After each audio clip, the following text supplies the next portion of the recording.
services.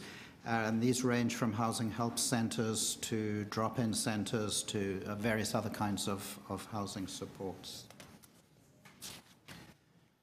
Just some performance metrics. The first bar chart shows something that you're very familiar with from discussion over the past few years, and that is the increasing shelter occupancy pressures over the past 3 years.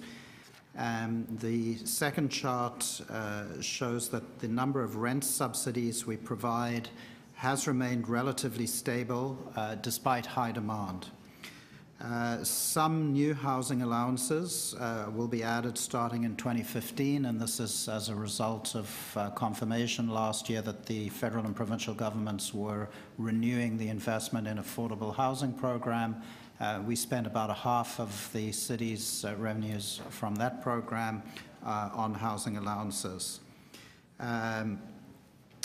And while the housing allowances and growth in the number of housing allowances we provide is obviously very welcome, the demand is far, far outstripping the number of allowances we're able to provide at the moment. Some service challenges and opportunities. Earlier this year, you discussed a shelter infrastructure and service improvement plan in a report that we brought forward. And as we outlined in that report, there are some critical challenges in the emergency shelter system. These are driven in part by things that are going on in the housing market. Average rents are going up, vacancy rates are low in the rental market. We're seeing increasing demand for shelter beds, and we've been having a challenge in maintaining the number of shelter beds in the system because of real estate pressures, and you've had a number of debates about those.